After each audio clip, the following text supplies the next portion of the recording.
إن الحمد لله نحمده ونستعينه ونستغفره ونعوذ بالله من شرور أنفسنا ومن سيئات أعمالنا من يهده الله فلا مضل له ومن يضلل فلا هادي له وأشهد أن لا إله إلا الله وحده لا شريك له وأشهد أن محمدًا عبده ورسوله صلى الله عليه وآله وسلم أما بعد فإن خير الحديث كتاب الله وخير الهدي هدي محمد صلى الله عليه وآله وسلم وشر الأمور محدثاتها وكل محدثة بدعة وكل بدعة ضلالة وكل ضلالة في النار اللهم صل على محمد وعلى آل محمد كما صليت على إبراهيم وعلى آل إبراهيم إنك حميد مجيد اللهم بارك على محمد وعلى آل محمد كما باركت على إبراهيم وعلى آل إبراهيم إنك حميد مجيد أعوذ بالله السميع العليم من الشيطان الرجيم من همزه ونفخه ونفثه بسم الله الرحمن الرحيم ومن يعمل سوءا يجز به ولا يجد له من دون الله وليا ولا نصيرا رب اشرح لي صدري ويسر لي أمري واحلل عقدة من لساني يفقهوا قولي واجعل لي وزيرا من أهلي۔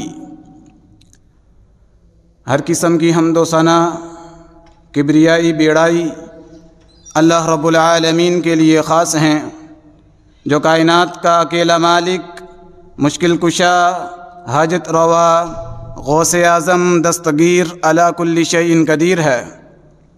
انگنت، لا تعداد، بے حد و بے شمار درود و سلام امام الانبیاء، امام اعظم، رہبر اعظم جناب محمد الرسول اللہ صلی اللہ علیہ وآلہ وسلم کی ذات اقدس و اعلیٰ و بالا پر۔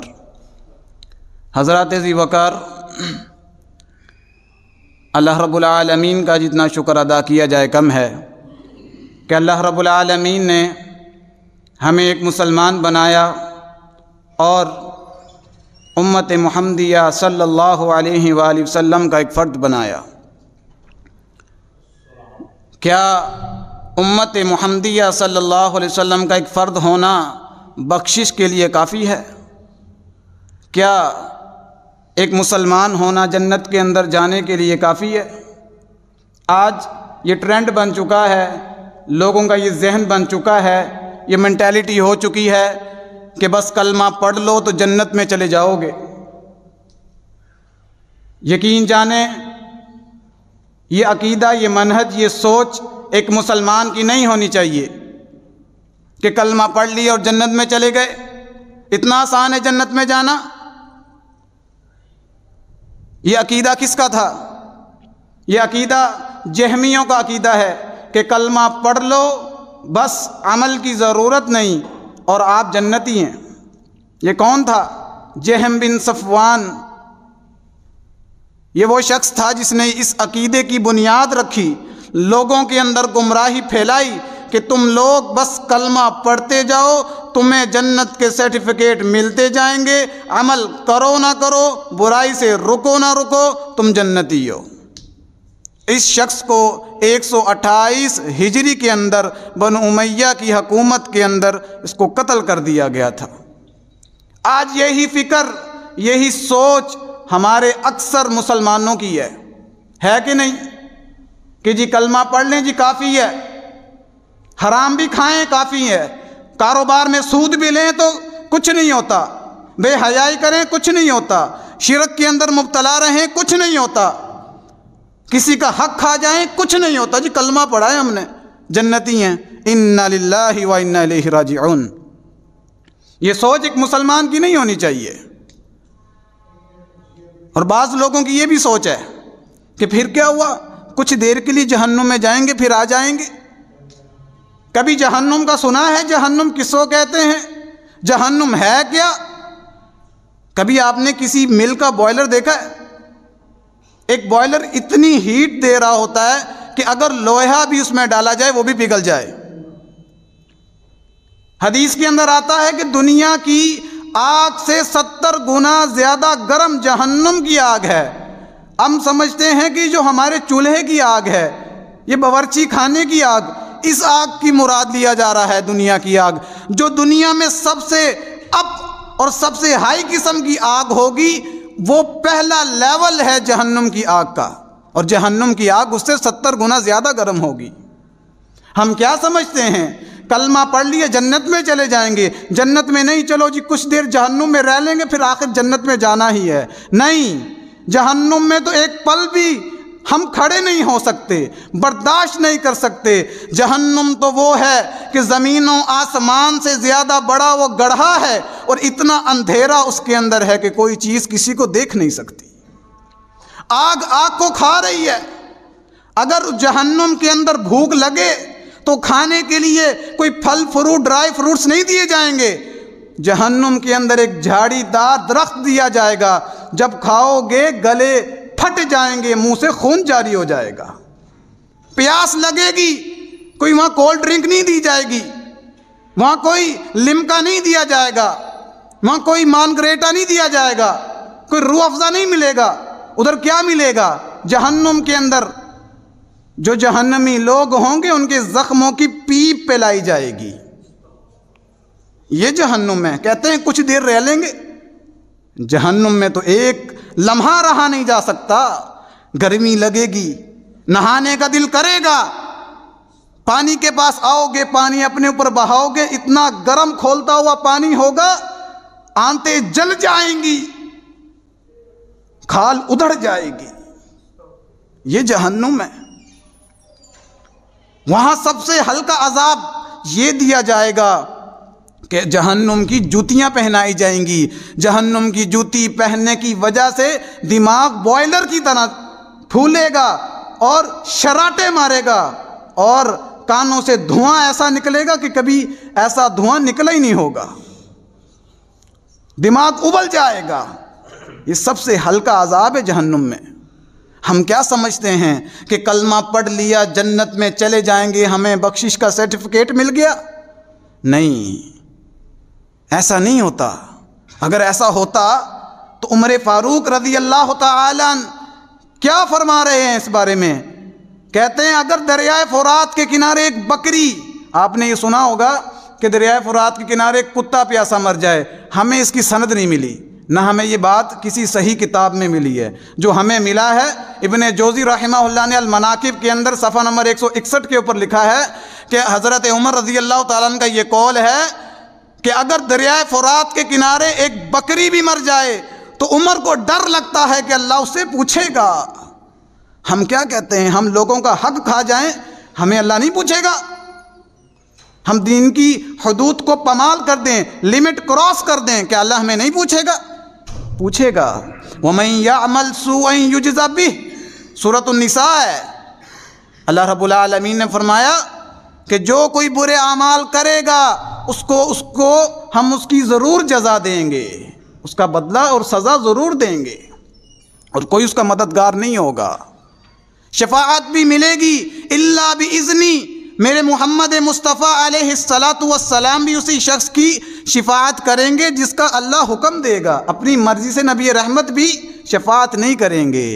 آیت الکرسی ہے نا، آپ ہر نماز کے بعد پڑھتے ہیں، من ذا الذی یشفع عندہ الا باذنہ، کون ہے جو اس رب کی اجازت کے بغیر کسی کی سفارش ہی کر دے؟ یہاں تو جہاں جاتے ہیں پیسے دیں سفارش ہو جاتی ہے، وہاں پیسے نہیں چلتے، ہر کام پیسے سے نہیں ہوتا۔ ایمان، اخلاص، دین، اس کی وجہ سے سفارش ہوگی۔ اللہ اکبر۔ آج آپ کے سامنے 3 ایسے افراد جو کلمہ پڑھنے کے باوجود جنت میں نہیں جائیں گے، ان کا ذکر کروں گا۔ محدثین نے 60 کے قریب افراد لکھے ہیں جو کلمہ پڑھنے کے باوجود جنت میں نہیں جائیں گے۔ 60 قسم کے افراد، 60 قسم کے، ان 60 میں سے 3 کا ذکر صرف آپ کے سامنے کروں گا، وقت مختصر ہے۔ پہلا وہ شخص جابر رضی اللہ تعالیٰ عنہ سے روایت ہے، روایت صحیح المسلم کے اندر ہے۔ پیارے جابر رضی اللہ تعالیٰ عنہ فرماتے ہیں کہ نبی رحمت جناب محمد رسول اللہ صلی اللہ علیہ وسلم مسجد کے اندر تشریف فرما تھے۔ ایک شخص آیا، کہنے لگا یا رسول اللہ صلی اللہ علیہ وسلم کوئی ایسا عمل بتلا دیجئے جس کی وجہ سے جنت بھی واجب ہو جائے اور جہنم بھی واجب ہو جائے۔ کوئی ایسا عمل بتلائیں کہ جس کے کرنے سے جہنم بھی واجب ہو سکتی ہے اور جس کے کرنے سے جنت بھی واجب ہو سکتی ہے۔ نبی رحمت جناب محمد رسول اللہ صلی اللہ علیہ وسلم نے فرمایا من مات لا یشرک باللہ شیئا دخل الجنہ ومن مات باللہ یشرک باللہ دخل النار۔ جو شخص اس حال میں مرا کہ اللہ کے ساتھ کسی کو شریک نہیں ٹھہراتا تھا وہ جنت میں داخل ہو جائے گا، اور اگر کوئی شخص ایسا ہو جو اللہ کے ساتھ شرک کرتا ہو اور مر جائے وہ جنت میں کبھی نہیں جائے گا۔ اب ہم اس حدیث کو سمجھتے ہیں، سن تو لی ہم نے، ہم سمجھتے ہیں شرک کیا ہے؟ غیر اللہ کو سجدہ کرنا، قبر کے آگے جھکنا، غیر اللہ سے مدد مانگنا، یہ تو شرک اکبر ہے۔ جو شرک اصغر بھی کرے وہ بھی جہنم میں جائے گا۔ اب آپ پوچھیں گے شرک اصغر کس کو کہتے ہیں؟ اکبر کہتے ہیں بڑے کو، اصغر کہتے ہیں چھوٹے کو۔ اب شرک اصغر کیا ہے؟ آپ اور میں ہیں، باتیں کر رہے ہیں آپس کے اندر، کوئی ایسی بات آ جائے، ہم کہتے ہیں مجھے میری ماں کی قسم یہ میں نے کام نہیں کیا، مجھے میرے بھائی کی قسم، مجھے میری بیوی بچوں کی قسم، ہم کہتے ہیں۔ اکثریت ہمارے بھائیوں کے اندر ہمیں یہ بات دیکھنے کو ملتی ہے کہ وہ جب قسم کھاتے ہیں کہتے ہیں مجھے میری ماں کی قسم، میری ماں مر جائے اگر میں یہ نہ کروں، نعوذ باللہ من ذالک۔ ایک شخص آیا، عبداللہ بن عمر رضی اللہ تعالیٰ عنہ کھڑے ہوئے تھے، روایت ابو داؤد کے اندر موجود ہے۔ ایک شخص آ کے کہنے لگا مجھے قسم ہے کعبہ کی۔ حضرت عبداللہ بن عمر نے کہا لا یحلف بغیر اللہ، اے قسم کھانے والے اللہ کے علاوہ کسی کی قسم نہیں کھاتے، میں نے محمد مصطفیٰ سے سنا تھا من حلف بغیر اللہ فقد اشرک، جو اللہ کے علاوہ کسی غیر اللہ کی قسم اٹھاتا ہے، وہ کعبہ کی قسم اٹھائے، وہ اپنی ماں کی قسم اٹھائے، اپنے باپ کی اٹھائے، بیوی بچوں کی اٹھائے، وہ شخص مشرک ہوتا ہے۔ اب دیکھیں ہم نے اس شرک کے اوپر کتنا دوام کیا ہوا ہے، کتنی استقامت ہے، بات بات پر ہماری زبان سے نکلتا ہے مجھے میری ماں کی قسم، مجھے میرے باپ کی قسم، میں نے کیا ہی نہیں۔ مومن بار بار ایک تو قسم نہیں کھاتا، جب قسم کھانے کی ضرورت پڑے تو صرف ایک اللہ وحدہ لا شریک کی قسم کھاتا ہے، اللہ کے علاوہ کسی کی قسم نہیں کھاتا، کسی مخلوق کی قسم نہیں کھاتا سوائے قرآن مجید کے۔ قرآن مجید اللہ کی مخلوق نہیں، اللہ کا کلام ہے۔ اللہ کی قسم اور قرآن مجید کی قسم اٹھانا جائز ہے، کسی شخص کی، کسی نبی کی، کسی ولی کی قسم اٹھانا حرام ہے۔ فقد اشرک، اس نے اللہ کے ساتھ شرک کر لیا۔ آپ پوچھیں گے شرک کیسے ہو گیا؟ اب دیکھیں ایک بات ہے، کسی بات کی سچائی کو پروف کرنے کے لیے، کسی بات کے اندر وزن پیدا کرنے کے لیے کس کا نام لیا جاتا ہے؟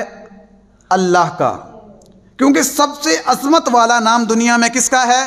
اللہ کا نام ہے۔ اللہ سے عظمت والا کسی کا نام ہے؟ اللہ کا، اور اللہ کے کلام، اللہ کے کلام سے کوئی افضل نہیں۔ اس لیے قسم اٹھانی ہے اللہ کی اٹھانی ہے، اللہ کے نام سے زیادہ افضل اور عظمت والا کوئی نہیں ہے۔ جو غیر اللہ کی قسم اٹھائے وہ کون ہوتا ہے؟ مشرک ہوتا ہے۔ وہ اہل الحدیث ہو تب بھی مشرک ہوتا ہے، وہ اہل السنہ ہو تب بھی مشرک ہوتا ہے، وہ قاری قرآن ہو تب بھی مشرک ہوتا ہے، وہ حافظ قرآن ہو تب بھی مشرک ہوتا ہے۔ کوئی فائدہ نہیں ہوگا، کیوں؟ اس کے عقیدے میں شرک کی بدبو ہے۔ آگے چلیں، سمجھ آ رہی ہے بات کی؟ دوسرا شرک کیا ہے؟ میں کسی وضاحت اور لمبی چوڑی گفتگو میں نہیں جانا چاہتا، صرف اشارتاً بات سمجھ بھی آ جائے اور آپ کے پاس کچھ نالج آ جائے دین کا۔ آپ ہفتے بعد کچھ سننے کے لیے آتے ہیں، کہانیاں، قصے کہانیاں سنانے کا میں قائل نہیں ہوں۔ ایک ہفتے بعد مسجد میں آئے ہیں، قصے کہانیاں، وضاحتیں، فضائل سن کے چلے جائیں، حضرت ام ہانی رضی اللہ تعالی عنہ کہتی ہیں میں نے سورہ قاف کو میرے محمد مصطفیٰ سے جمعوں کے اندر سن کے یاد کیا. آپ اس طرح ڈراتے تھے ہمیں جمعے کے اندر جس طرح پیچھے لشکر ہم پر حملہ کرنے والا ہے. ہم نے جمعے کا مزاج چینج کر دیا ہے, کانوں کا چسکا رہ گیا ہے. ایک صاحب کہہ رہے تھے میں مسجد میں آیا کہ کیا نئی نئی ڈشیں آئی جائیں گی, نئی نئی فلیور آئی جائیں گے, نئے نئے خطبہ آئی جائیں گے. میرے بھائی ہم آپ کو دین سنانے کے لیے آئے ہیں, اپنے باپ دادا کی باتیں سنانے کے لیے نہیں آئے. اپنے باپ دادا کی باتیں نہیں سنانے آئے, آپ کو قرآن اور حدیث سنانے آئے ہیں. کوئی عالم آئے, کوئی حدیث اور قرآن سنانے والا آئے تو توجہ کے ساتھ سنا کریں, جملے اور باتیں نہ کسا کریں ان کے اوپر. وہ اللہ کے لیے, اللہ کی رضا کے لیے آئے ہیں. مقصد کیا ہے؟ قال اللہ اور قال الرسول. ہمیں تو پتہ ہے, ہم نے تو پڑھ لیا, کس کو بتانا ہے؟ جن کو نہیں پتا, امت کو بتانے کے لیے. اب جو امت ہے ان کا یہ مزاج بن گیا ہے, علماء کی قدر نہیں, علماء کے بارے میں عجیب سوچ. یہ حقارت والے نہیں ہوتے, یہ سب سے زیادہ معزز ہوتے ہیں. چلیں خیر, ضمناً بات آ گئی, آگے چلیں. ایک شخص ہے نماز پڑھنے کے لیے آتا ہے مسجد کے اندر, مسجد میں نماز پڑھنے کے لیے آیا. من صلی یرائی فقد اشرک. میرے محمد مصطفیٰ علیہ الصلوۃ والسلام نے فرمایا جو مسجد میں آئے اور دکھلاوے کے لیے نماز پڑھے, کیا کہ مجھے نمازی کہا جائے. من صام یرائی, ایک شخص آئے وہ روزہ رکھے, مقصد کیا ہے؟ مجھے روزہ دار کہا جائے, مجھے نیک صالح کہا جائے. من تصدق یرائی, اور ایسا شخص ہو جو صدقہ اس لیے کرتا ہے, خیرات اس لیے کرتا ہے, لوگوں کے ساتھ تعاون اس لیے کرتا ہے کہ مجھے سخی کہا جائے, مجھے امیر کہا جائے. میرے محمد مصطفیٰ نے فرمایا فقد اشرک, جو اللہ کی رضا کے علاوہ لوگوں کی رضا لیتا ہے گویا اس نے شرک کیا ہے. اب راضی کس کو کرنا تھا؟ ایک اللہ کو راضی کرنا تھا. ہم نے کس کو راضی کرنے لگ گئے؟ لوگوں کو, کہ لوگ ہمیں نمازی کہیں, ہائی صاحب کہیں, ہمیں روزے دار کہیں, ہمیں صدقہ دینے والا سخی کہیں. نہیں میرے بھائیوں, نہیں. ہم اپنی نیکیوں کو برباد کر رہے ہیں. ہم لاکھوں روپے صدقہ بھی کر دیتے ہیں, ہم پیاس برداشت کر کے, بھوک برداشت کر کے روزہ بھی رکھ لیتے ہیں. مقصد اپنی تعریف ہوتا ہے. نہیں, ہمیں اپنے دل کی کیفیت کو چینج کرنا چاہیے. مقصد کیا ہو؟ اللہ کی رضا ہو. اللہ کے لیے نماز پڑھنے آیا ہوں, اللہ کے لیے روزہ رکھا ہے, اللہ کے لیے صدقہ کیا ہے. اگر یہ سوچ ہوگی تو عمل بھی قبول ہوگا, اگر نہیں ہوگی تو یقیناً ہم شرک کر رہے ہیں. راضی رب کو کرنا تھا, لوگوں کو راضی کر رہے ہیں, رب کے برابر لوگوں کو لے گئے ہیں. اللہ اکبر. آگے چلیے. ایک تو یہ شخص تھا جو مشرک ہو, وہ جنت میں نہیں جائے گا, کلمہ بھی پڑھ لے, ساری نمازیں پڑھتا ہو, روزے رکھتا ہو, حج کرتا ہو, جنت میں نہیں جائے گا. دوسری حدیث سنن نسائی کے اندر ہے. آپ ہر خطبہ جمعہ کے اندر یہ حدیث سنتے ہیں, وَشَرَّ الْأُمُورِ مُحْدَثَاتُهَا وَكُلَّ مُحْدَثَةٍ بِدْعَةٍ وَكُلَّ بِدْعَةٍ ضَلَالَةٍ وَكُلَّ ضَلَالَةٍ فِي النَّارِ. لوگو, دین کے اندر نئی بات سب سے بری بات ہے, اور جو سب سے بری بات دین میں نئی بات ہے وہ گمراہی ہے, اور ہر گمراہی جہنم میں لے کے جائے گی. عبداللہ بن عمر رضی اللہ تعالیٰ عنہ کا ایک قول ہے السنہ کے اندر, عن عبداللہ ابن عمر رضی اللہ تعالیٰ عنہما قال کل بدعت ضلالہ وان رآها الناس حسنا. لوگوں, ہر بدعت گمراہی ہے, ہر دین میں نیا کام نکالنا گمراہی ہے, بے شک لوگ اس کو اچھا کیوں نہ سمجھتے ہوں. ہم نے یہ تفریق کر لی ہے, ایک بدعت حسنہ ہے اور ایک بدعت سیئہ ہے. ایک اچھی بدعت ہے, ایک دین میں اچھا نیا کام ہے, اور ایک برا کام ہے. دین کے اندر کوئی بھی کام نیا ہو وہ بدعت ہے, اور بدعت گمراہی, اور گمراہی جہنم میں لے کے جائے گی. اب آپ اور میں نماز پڑھیں, ہم کہیں 2 کے بجائے 3 سجدے کر لیں, یہ بات تو یہاں فٹ نہیں ہوتی نا کہ جتنا گڑ ڈالیں اتنی میٹھا. اب سجدے جتنے زیادہ کریں, جی بہت اچھی بات ہے سجدے کر رہے ہیں, پر میرے محمد مصطفیٰ نے ایک رکعت میں کتنے سجدے کیے؟ 2 کیے۔ ہم 3 کر سکتے ہیں؟ نہیں۔ کیوں؟ میرے محمد مصطفیٰ نے نہیں کیا۔ ہم کریں گے تو بدعتی ٹھہریں گے۔ ہم نیت ہماری ثواب کی ہے جی، پھر کیا ہوا، ایک سجدہ ہی تو ہے۔ نہیں، سجدہ تو ہے پر اس پر میرے محمد مصطفیٰ کی مہر نہیں ہے۔ اب دیکھیں یہ رجب کا مہینہ ہے، آپ دیکھیں گے سوشل میڈیا کے اوپر لوگ، فیس بک ہو، انسٹاگرام ہو، آپ دیکھیں لوگ بہت سی پوسٹیں اس بارے میں لگا رہے ہیں کہ رجب کے مہینے میں خیرات کرو، آپ کے گھر سے رزق ختم نہیں ہوگا۔ بہت سے لوگ کہیں گے 22 رجب کو خیرات کرو، صدقہ کرو، لوگوں کو کھلاؤ پلاؤ، تمہارے گھر سے رزق ختم نہیں ہوگا۔ انہوں نے یہ ٹرینڈ جاری کر دیا ہے، فیس بک، سوشل میڈیا، یہ ٹاپ ٹرینڈ آج چل رہا ہے کہ 22 رجب کو خیرات کرو، اپنے دوستوں عزیزوں کو کھانا کھلاؤ، تمہارے گھر سے کبھی بھی رزق ختم نہیں ہوگا۔ میرے بھائی، یہ 22 رجب کو پہلے تو پرانا دور تھا، اس کو لوگ کنڈے کہتے تھے۔ کیا کہتے تھے؟ کنڈے، کنڈوں کی نیاز۔ امام جعفر صادق رحمہ اللہ، ان کے نام کی کہتے ہیں نیاز ہے، ان کے نام کا کھانا تقسیم کرتے ہیں، جو تقسیم کرے گا اس کے گھر سے رزق ختم نہیں ہوگا۔ کیونکہ اب لوگ پڑھے اور علم آ گیا ہے، نالج آ گیا ہے، یونیورسٹیز و کالجز میں اور دینی مدارس کے اندر ان کی نسبت ہو گئی ہے، تو وہ ان کنڈوں کو، اس طرح کی باتوں کو، خرافات کو چھوڑ چکے ہیں۔ اب نیا ٹرینڈ شروع ہو گیا ہے جی، بس آپ کھانا کھلا دیں، ملا کے کوئی پارٹی کر لیں 22 رجب کو، کیا ہوگا جی، آپ کے گھر میں برکت ہوگی، دعوت کر لیں دوستوں کی، خاندان کی دعوت کر لیں، پھر کیا ہوا، 22 رجب والے دن کر لیں، اس دن بہت خیرات، اس دن اللہ کی رحمتیں اترتی ہیں، برکتیں اترتی ہیں۔ یہ سب جھوٹ ہے، یہ سب جھوٹ ہے، دین کے اندر نیا کام ہے۔ اس دن ہوا کیا تھا؟ اس دن حضرت امیر المؤمنین امیر معاویہ رضی اللہ تعالیٰ عنہ کی وفات ہوئی تھی۔ جو گستاخان صحابہ ہیں وہ اس دن خوشی مناتے ہیں کہ امیر المؤمنین امیر معاویہ رضی اللہ تعالیٰ عنہ دنیا سے چلے گئے۔ اگر ہم اس دن خوشی منائیں، کھانے تقسیم کریں، تو مجھے بتائیں ہماری محبت صحابہ کے ساتھ ہے یہ صحابہ کے گستاخوں کے ساتھ ہے؟ آپ کہیں گے اس کی دلیل کیا ہے؟ آپ کے پاس کیا ثبوت ہے کہ وہ لوگ اسی خوشی میں 22 رجب کو خوشی مناتے ہیں کہ حضرت امیر معاویہ دنیا سے چلے گئے رضی اللہ تعالیٰ عنہ؟ دلیل کتاب کا نام مسار الشیعہ ہے، جلد نمبر 1 ہے، صفحہ نمبر 59 ہے، صفحہ نمبر 59 اس کے اندر شیخ مفید نے اس کی 3ری لائن کے اندر لکھا ہے کہ 22 رجب کو امیر معاویہ، کون امیر معاویہ؟ حضرت رسول اللہ صلی اللہ علیہ وسلم کے صحابی، اس دن چلا گیا دنیا سے۔ ہلاک معاویہ تو ابی سفیان، نعوذ باللہ، معاویہ ابن ابی سفیان ہلاک ہو گیا۔